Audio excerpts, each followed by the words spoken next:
works, you know, they, Yeah, yeah, we're there we go. I'm making the official recording of our meeting now. Now we have enough people. So and That's Nancy it. telling us about her background, and then Gail, and then Lee's joining us, and we are uh, getting to know. We're building a community of people who really enjoy '60s music and see what we can learn from it. Okay, Yeah. Nancy. Well, I don't really want to take up any more time because I hope we get into what you sent us. I printed it out, but mostly Leland and I'm just saying all these songs here, there's so many songs that even today when I go play places, I actually get requests for some of this. So I play covers. I've learned to play covers now. I play guitar and piano and also my own music that is on YouTube and things like that. So And Nancy writes really, really good songs. I've heard. thank you, David. Um, And Gail, can you give us a thumbnail of what you told us yesterday so Lee can Oh, okay. handle? I can talk a little better today. Yeah, Um, oh yeah. um, Mama said that I was writing songs when I was standing up in my crib. She said you'd la la to yourself, and if you liked what you heard, you'd sing it again. If you didn't like what you just sang, you'd shake your head, and I'd never hear the same pattern. So I grew up in a household where my mother was, sang choral music. I started in church choirs at the age of 4, which meant my sister and my mom taught me how to read when I was 3 because you had to be able to read to be in the choir. And when I was like 11, I started playing the cello, played a bunch of other instruments, flute, clarinet, guitar, piano, whatever. And I'm a passable player on all of them and a master of none. Um, um, I I discovered that the best instrument I had was my voice, and I kind of owe that to Mama because she won the New York State Championship for voice 2 years in a row. Offered a scholarship to Juilliard and didn't take I it, woke up this morning and saw it dusting on my truck and went, I'm here we sorry. go. but sang sang forever. And my first professional job was as a cellist, and then I started getting jobs as a singer and did musical theater, opera, rock and roll, big band. Ended up doing also music supervision for film and TV, and just have continued writing. Have my own CD out, and have written for produced musicals, and sang backup for Dick Dale for several years in the 80s. And I pretty much sang backup for everybody and their dog, people you've never heard of and were great, people you've never heard of who sucked, people who you know who sucked, and people who you know who were great. So it's like, we could all, do a bunch of name dropping, but it's just you move up the ranks, you do what you do, and you hopefully love what you're doing in the process. I was fortunate enough to have a songwriting mentor, Darnielle Pershing, who was Johnny Mathis and Fifth Dimension's musical director and arranger. And so learned a lot of my craft from him, and just went on to write hundreds of songs. Some not produced, some suck, some great, some that have gotten licensed for film and TV. And, that's kind of it. We're all here because we love music. I mean, I grew up in the 60s, being a 1950s baby. But I really didn't listen to anything rock and roll until I was just going off to college. And my basis was choral music and classical music, folk music, and such. It was not a musical theater. It was not rock. But the first time I heard Aretha, and I went, or R&B, I was not aware of either. But I heard Aretha, and I kind of went, oh, I think I kind of like this. And And then when I started singing with Dick Dale, because I didn't know any of these songs, I was listening to the radio for the old oldies station, and so I have this really weird, sporadic knowledge of the music of the time because that was also the time when I really started listening to the Beatles old catalog. So it's been a weird, varied career. And do you have another? Last time you said you liked Eleanor Rigby, and I think you had a. Well, what are some other '60s songs that really stand out as your favorite from the era? Wow. I'd have to really think about that because, as I said, there's a lot of gaps in my in my listening. But I'd have to say that from the list that you gave us, if I could bring this back up, here it is. Yeah, Lee. All of the folk music of the time. I listened to Peter, Paul, and Mary, Pete Seeger, and Woody and Arlo Guthrie, but he was a little bit later.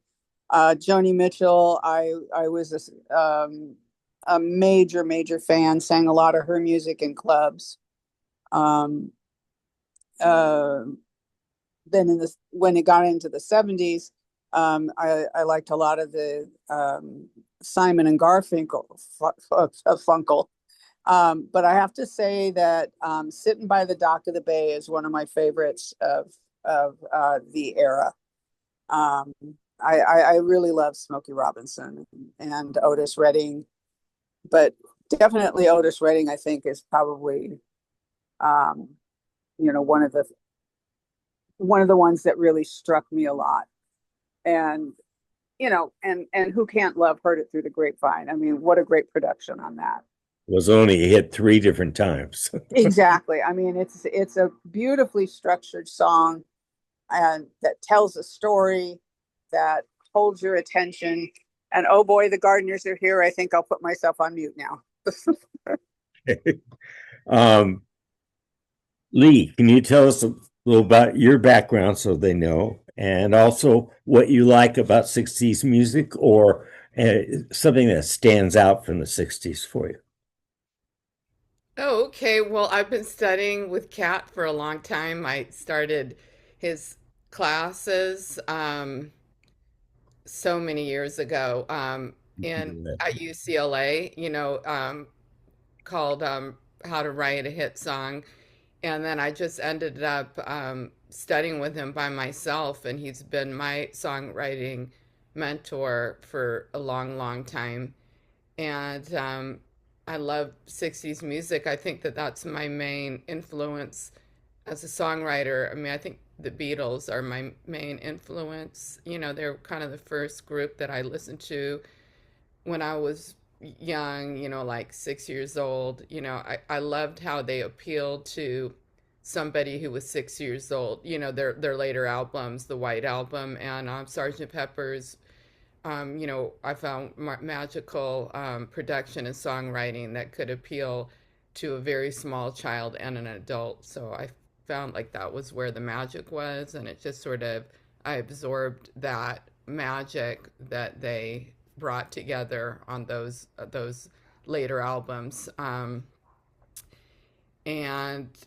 I'm not sure what else, but I love so many 60s groups. I love different, more. I mean, I like more, I love the Velvet Underground, who is just maybe they don't have really complex songwriting, but it's really good.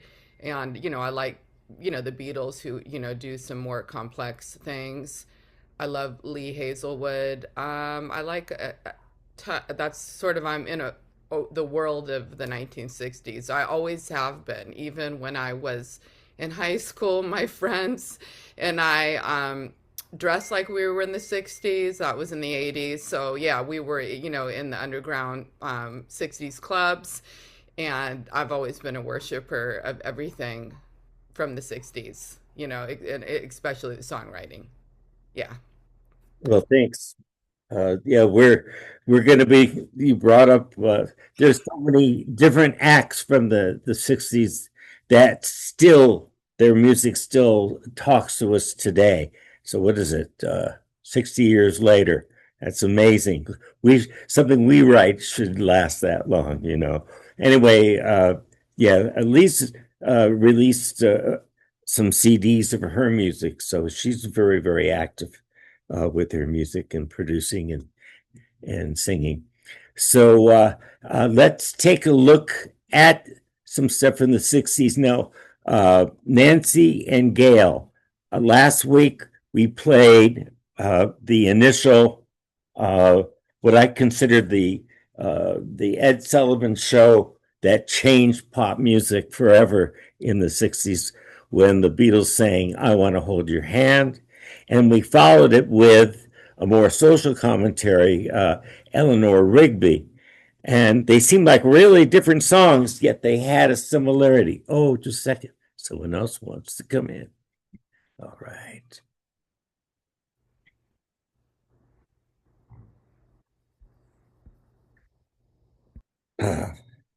Leslie, Good morning, afternoon. welcome. I'm glad you could make it. Where Leslie is a fan of music. I know her as a friend. Uh, and I don't think you have a I know Leslie doesn't have a music background, but she really likes good music. Just quickly, just why don't you, for us, name one of your favorite songs or artists from the 60s? My name is Leslie.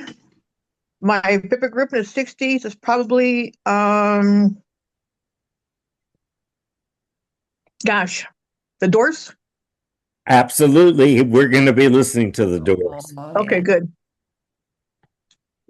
In fact, I, as I have been, I started this whole thing of wanting to go to the 60s because I haven't found a lot of today's music having the values that I really liked, in the sense of uh, back in the 60s, people studied songcraft and song contrasts.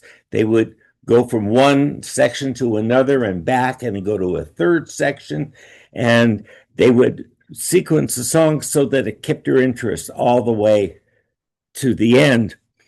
Whereas a lot of today's songs are more looped and they're sort of like ambient and they're interesting, but they kind of run out of gas for me. Uh, where the stuff of the 60s didn't. And even the Doors were not known as excellent songwriters, and yet if you listen to their songs, they're structured so that they pay off. Their hooks are there, all the different ingredients of hit songs, and they had a lot of hit songs. So yeah, we'll be listening to stuff from the Doors. And they were shorter too. Yes, Because, absolutely. and so they were able to fit all of that structure and be succinct with their words because they had to get the message across in what is it, 2 minutes, 52 seconds? Yeah, you had 3 minutes. And yeah, I remember when I started up that you didn't have songs that went over 3 minutes. That's all you had. So you had to make the most of your time in your structure. And now they just weave things and ramble. I mean, a lot of it's. I'm not saying there are some very worthy efforts out there, but the priorities have changed. So I agree with you, Gail, for sure. Um, so what we're going to do, oh yeah, so I wanted to know, we were asking what what about Eleanor Rigby and I Want to Hold Your Hand, what did they have in common that would keep you listening to the song all the way to the end? They took everyday things and made them interesting, is one of them. Mm-hmm. Because here's a boy who wants to hold the hand of the girl. Then we have love lost and people wondering about what their lives mean in Eleanor Rigby and some of the pain that goes along with living and not getting what it is that you wanted in life.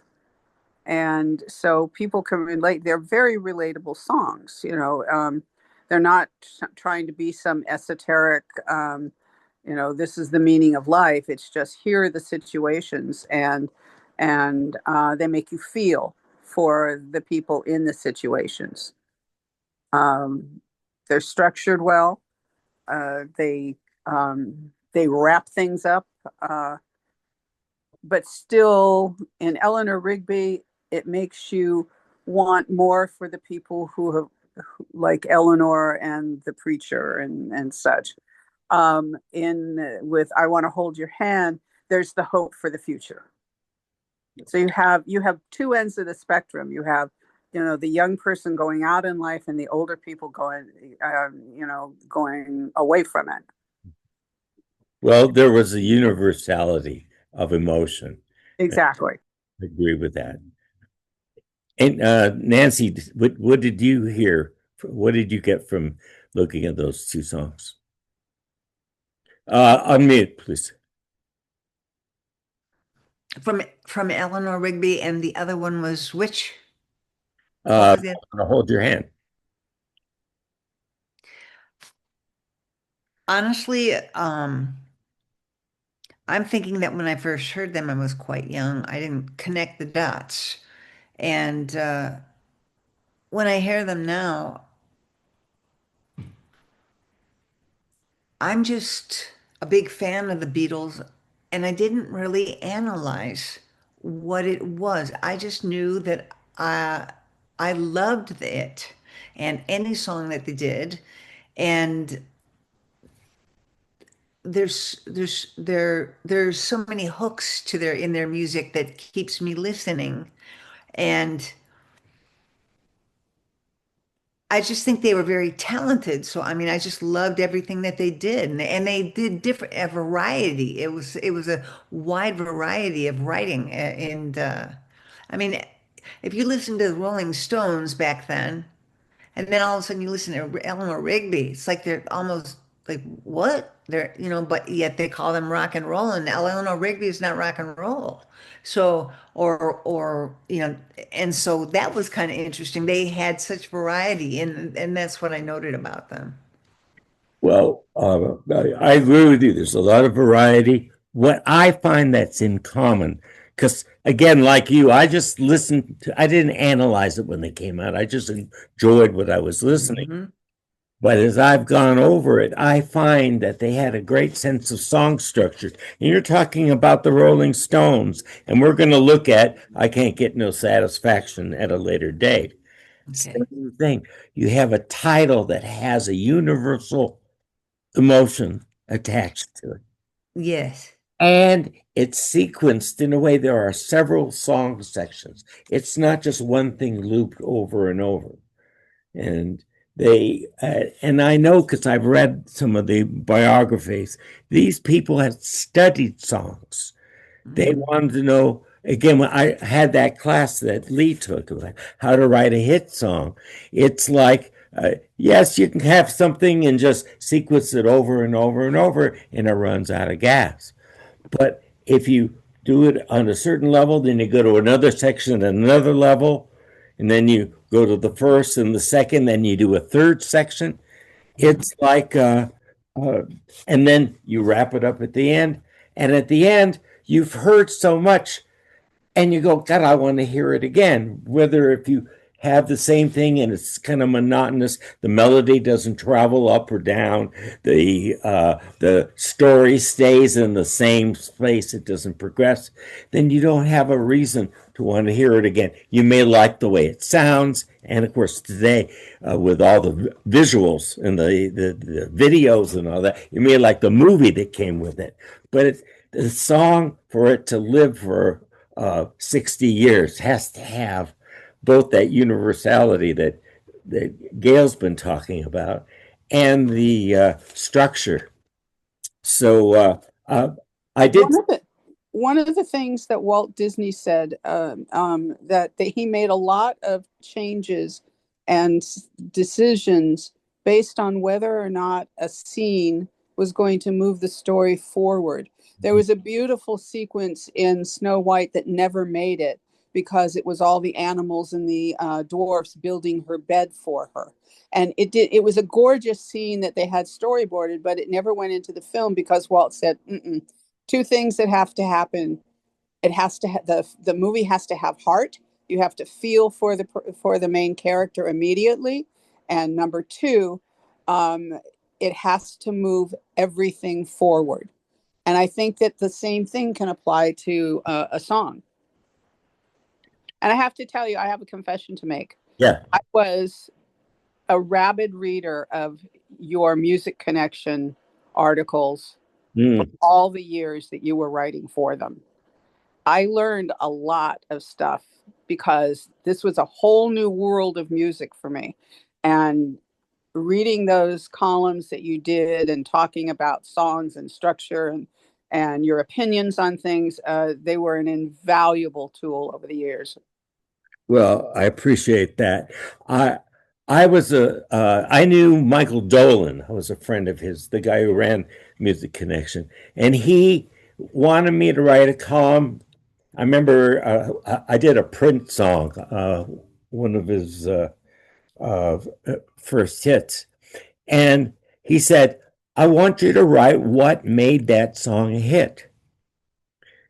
And that's part of what we're going over in this workshop is to say, what did they do that gave it that longevity, gave it to and I think I gave you two things that I learned from John Berhaney. Number one, you got to grab the audience, which is just what Gail was saying. You have to have something you relate to. And then you got to keep the audience. And that is the art of the storyteller. And it's the art of the music composer or music writer that knows how to structure the song so it has levels to it. And those of you who got Leslie and Lee, I will send you some handouts that I'm mailing out. From time to time, I'm going to mail stuff out to anyone who comes to the workshop. And there are two, I'm going to give you a little lesson in songcraft, and then we'll listen to the Beatles. Okay. There are two friends for a songwriter, and then there's one nemesis for a songwriter. The friends are which I'm going to say three things. Which are the friends and which is the nemesis? Repetition, variation, and contrast. What are the friends? Repetition, variation, and contrast. Repetition and contrast. Yeah, please unmute you guys. Yeah, repetition, variation, and contrast. You think all three of them are good, but two of them are much better than the other. Oh, repetition and contrast. And which is the one that is not a friend to a songwriter? Well, the way that you seem to see it, I think it's variation. Yes. Well, the reason is, think about it this way. Repetition is how you learn the song. And if you have hooks and if you have the hook and it comes up once and you don't hear it again, you're not going to remember it. You have too much repetition, it's going to get monotonous. So you need to go somewhere else. That's contrast. Now, if you say something and then you say something slightly different, a variation, that's not going to be as retainable. I always feel that variation of the various elements belongs at the very end of the song. That's where you can riff around. That's where you can make little changes. But if your chorus is not much different than your verse, by the time you get to the second verse, the song's going to sort of lose its audience. So anyway, that's something to think about. All the songs we're going to be looking at today. And in this workshop, and I've sent you a list of a good 50 hit songs from the 60s, and every single one of them is structured in a way that keeps you involved all the way to the end. I think I mentioned that I used to go to Preview House and look at uh,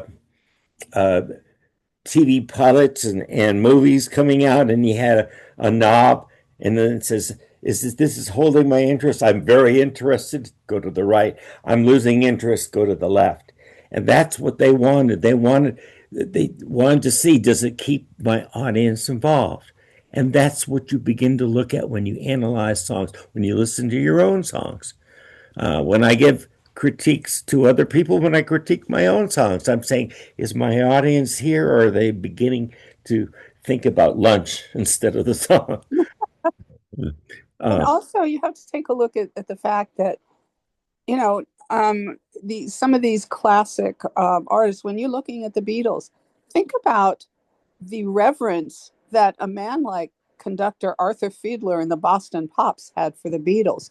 Think of when Leonard Bernstein, in one of his shows, had Janice Ian on singing Society's Child, and he's analyzing the song and the production about having the harpsichord at the beginning and marveling at a 15-year-old who put something out like that, and have him analyzing the song and just gazing at her in absolute awe.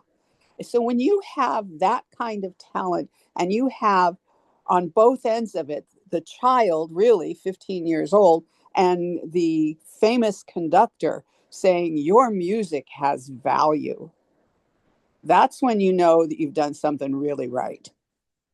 well, you're talking about classical. I have heard people describe Paul McCartney as the Mozart of the 20th century, because he was such an incredible melody writer. In fact, that's the very first thing we're going to do right now. I'm going to take you to one of the class.